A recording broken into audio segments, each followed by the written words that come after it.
As we continue our quest to pat Scrooge McDuck's wallet, we visit the island of Moo, located in the middle of the ocean, located somewhere to the west of Scotland and to the east of Niagara Falls. I know I make fun of the map a lot, but come on, this is just dumb.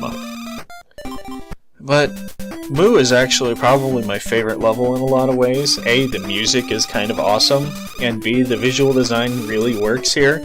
We start in this cool, bright, colorful island design, and we quickly move underground into these hidden ruins where it all looks very different. There's completely different types of enemies. Of course, crabs are everywhere. These crabs get around the world. But yeah, just overall, this is a really neat level, and there's some cool puzzle elements later on that we'll demonstrate, especially to get the treasure chest, that you just don't see in a lot of the other levels. So overall, this is a just really well put together level, especially for a cheap cash-in platformer like this. Yeah, these Gonzo statues, probably the weirdest enemy in the game. They've always struck me, just bizarre things. But we climb up this hidden vine and find Gyro, who gives us our last upgrade, the power adapter, which lets us pull heavier things than we'd be able to otherwise. This is the main reason we start at Niagara Falls and work our way here, is to get these upgrades. Because otherwise we wouldn't be able to do a lot of things in these levels. And of course you want to get the upgrades. Come up here for treasure chests, and then we drop back down to travel by flower. I love this flower. It's the only one of its kind in the game. And it just flings you across the gap. Just fun. Cool stuff up here, and we drop down in time to get the diamond. Yeah, already we're starting to see bits of the ruins that we're going to explore. From vines to chains, and from entirely brown rocks to a lot of gray columns and stone around, and these weird Murduck things. Yeah, they're slightly more effectual than the pirates, but they're still mostly useful as platforms. Yeah, just tiny diamond in his chest. And an ice cream cone. Yay. Yeah, that chest just holds a red gem, so didn't bother going back for that. We will, however, use the Murducks to jump up here and get another chest. You can kill the Murduck with a chest if you time it right. Just didn't bother. Continue on down. The floor here, actually a hint on how to solve the puzzle here shortly. And Hank here points out a riddle on the floor anyway. Gotta sink stones into the right places. And the right places are indicated by the red suns there. That puzzle will be coming up before too much longer, as we enter the full-on ruin area. These flowers are just so weird. They don't do anything unless you walk/jump into them, which, of course, I do, because you want to see me fail more. Kill this crab, get more diamonds, drop on down. This is the first time we're going to talk to Launchpad, and the last time, if I can help it. We talk to him entirely because he's in the way to the secret path. And here we go. Gotta sink these two stones into the right places, which were indicated by the red suns, to do something kinda cool, actually. Oh no, an earthquake, what is happening?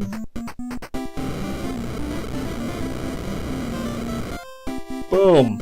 Moo has risen up from the sea. This gets rid of a lot of the water in the level, which enables us to go find the treasure chest, because otherwise there would be spikes in our way. Floating on the water, of course. It's just really neat to be able to affect the level in this way, and it's a neat little puzzle leading you down to an obvious path where the treasure map is hidden. This is just a treasure, not the treasure map, it's just a bunch of money.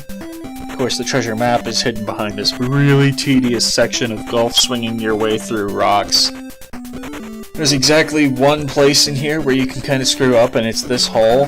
As long as you don't tunnel your way down into the hole, you'll be fine. It's slightly more complicated on the way back, because you gotta do a jump swing. But otherwise, you're just destroying rocks, and it's entirely tedious, and you get to sit through it because I had to do it, so enjoy that. Oh yeah. At least you can see the chest now. There's a light at the end of the tunnel. Yeah, don't tunnel under the chest. Make sure you golf swing up there, or else you won't be able to get it. we found the piece of the map for this level. We gotta make our way back, tunneling up above the hole so we don't fall in and die.